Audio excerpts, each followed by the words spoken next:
চলে এসেছি আজকে আপনাদের সামনে বিজনেস যন্ত্রম নিয়ে আলোচনা করতে। ইয়েস, এই বিজনেস যন্ত্রমটা আপনারা সাদা কাগজে গ্রিন কালারের ইঙ্ক দিয়ে লিখতে পারেন বা ভোজ্যপত্রের মধ্যে একটু লাল রঙের যে আপনারা সিঁদুর গুলে সে তার মধ্যে লিখতে পারেন এই নাম্বারটা।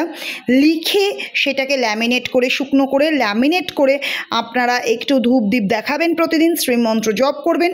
এটা আপনাদের বিজনেসের যে লকার আছে সেখানে রাখতে পারেন, বিজনেস বা দোকানের জায়গায় রাখতে পারেন, যেখানে ঠাকুর রেখেছেন সেখানে রাখতে পারেন। রেখে প্রতিদিন শ্রীমন্ত্র জপ করবেন। ক্লায়েন্ট অ্যাট্রাক্ট হচ্ছে এটা ভাববেন, বিজনেসের উন্নতি হবে।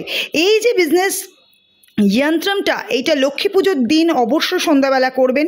করে এটা অবশ্যই মায়ের পায়ের সামনে রেখে, মা লক্ষ্মীর পায়ের সামনে রেখে শ্রীমন্ত্র জপ করবেন আর ভাববেন নিজের বিজনেসের উন্নতি হচ্ছে, অবশ্যই ভালো রেজাল্ট পাবেন। তবে তার আগে বলবো, আমার ভিডিও আপনাদের ভালো লেগে থাকলে লাইক সাবস্ক্রাইব ফলো করতে বলবেন না।